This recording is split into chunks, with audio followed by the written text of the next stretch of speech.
When I was young, I thought my country was the best on the planet. And I grew up singing a song called Nothing to Envy. And I was very proud. In school, we spent a lot of time studying the history of Kim Il-sung, but we never learned much about the outside world. Except that America, South Korea, Japan are the enemies.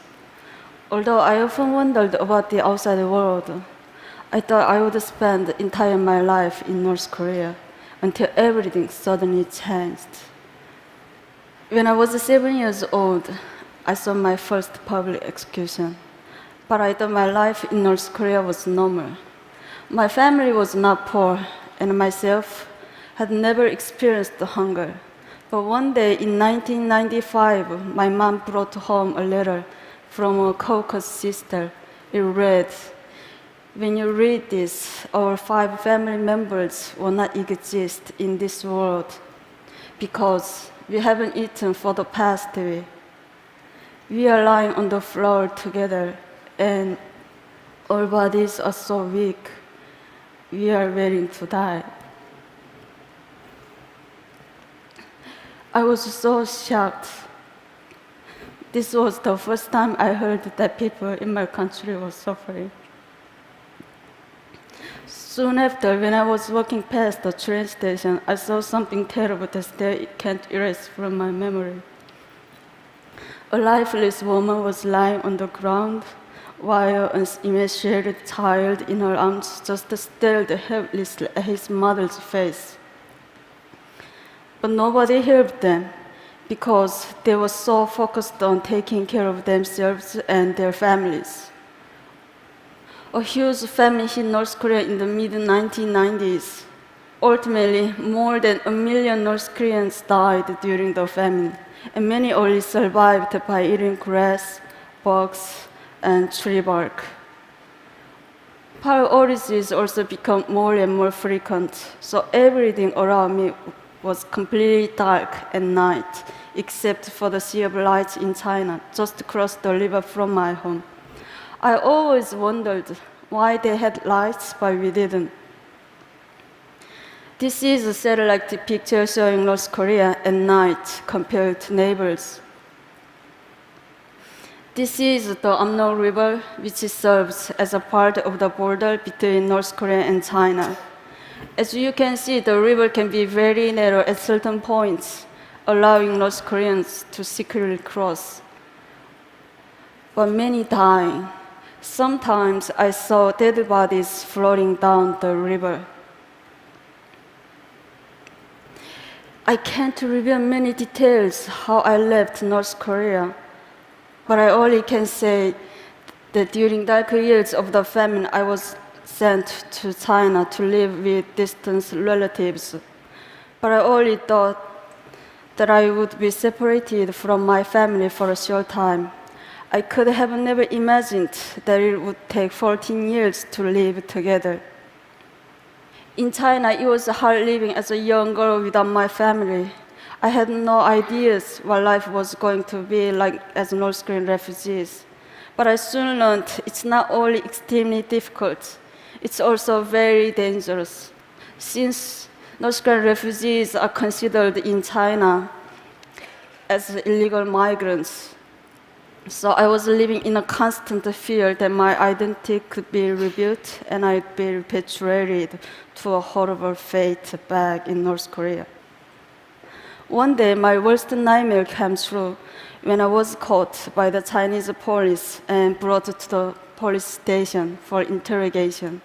Someone had accused me of being North Korean, so they tested my Chinese language abilities and asked me tons of questions. I was so scared. I thought my heart was going to explode. If anything seemed unnatural, I could be imprisoned and repatriated. I thought my life was over. But I managed to control all the emotions inside me and answer the questions. After they finished questioning me, one officer said to another, "This was a false report. She's not North Korean." And they let me go. It was a miracle. Some North Koreans in China seek asylum in foreign embassies, but many can be caught by the Chinese police and repatriated. This group was so lucky. Even though they were caught, they were eventually released after heavy international pressure. These North Koreans were not so lucky. Every year, countless North Koreans are caught in China and repatriated to North Korea, where they can be tortured, imprisoned, or publicly executed. Even though I was really fortunate to get out, but many other North Koreans have not been so lucky. It's tragic that North Koreans have to hide their identities and struggle so hard just to survive. Even after learning a new language and getting a job, their whole world can be turned upside down in an instant. That's why after 10 years of hiding my identity, I decided to risk going to South Korea. And I started a new life yet again. Settling down in South Korea was a lot more challenging than I had expected. English was so important in South Korea, so I had to start learning my third language. Also, I realized there was a wide gap between North and South. We are all Korean, but inside we have become very different due to 67 years of division. I even went through an identity crisis. Am I South Korean or North Korean? Where am I from? Who am I? Sadly, there was no country I could proudly call my own. Even though adjusting to life in South Korea was not easy, but I made a plan. I started studying for university entrance exam. Just as I was starting to get used to my new life, I received a shocking phone call. The North Korean authorities intercepted some money that I sent to my family, and as a punishment, my family was going to be forcibly removed to a desolate location in the countryside. They had to get out quickly. So I started planning how to help them escape. North Koreans have to travel incredible distances on the path to freedom. It's almost impossible to cross the border between North Korea and South Korea. So ironically, I took a flight back to China and I had to told the North Korean border. Since my family couldn't speak Chinese, I had to guide them. Somehow through more than 2,000 miles in China and then into Southeast Asia. The journey by bus took 1 week and we were almost caught several times. One time our bus was stopped and boarded by a Chinese police officer. He took everyone's ID cards and he started asking them questions. Since my family couldn't understand Chinese, so I thought my family was going to be arrested. As the Chinese officer approached my family, I impulsively stood up and I told him that these are deaf and dumb people that I was chaperoning. He looked at me with suspiciously, but luckily he believed me. We made it all the way to the border of Laos, but I had to spend almost all of my money to bribe the border guards in Laos. But even after we got past the border, my family was arrested and jailed for illegal border crossing. After I paid the fine and bribe, my family was released in 1 month. But soon after, my family was arrested and jailed again in the capital of Laos. This was one of the lowest points in my life. I did everything to get my family to freedom, and we came so close. But my family was thrown in a jail just a short distance from the South Korean embassy.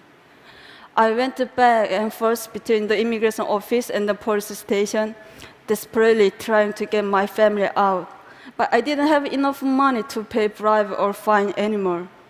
I lost all hope. At the moment, I heard one man's voice ask me, "What's wrong?" I was so surprised that a total stranger cared enough to ask. In my broken English and with a dictionary, I explained the situation, and without hesitating, the man went to the ATM, and he paid the rest of money for my family and 2 other North Koreans to get out of jail. I thanked him with all my heart, and I asked him, "Why are you helping me?" "I'm not helping you," he said. "I'm helping North Korean people." I realized that this was a symbolic moment in my life. The kind stranger symbolized new hope for me and the North Korean people when we needed it most. And he showed me the kindness of strangers and the support of the international community are truly the rays of hope when North Korean people need. Eventually, after our long journey, my family and I were reunited in South Korea. But getting to freedom is only half the battle. Many North Koreans are separated from their families, and when they arrive in a new country, they start with little or no money. So we can benefit from international community for education, English language training, job training, and more. We can also act as a bridge between the people inside North Korea and the outside world, because many of us stay in contact with family members still inside, and we send information and money that is helping to change North Korea from inside. I've been so lucky to receive so much help and inspiration in my life, so I want to help give aspiring North Koreans a chance to prosper with international support. I'm confident that we will see more and more North Koreans succeeding all over the world, including the TED stage. Thank you.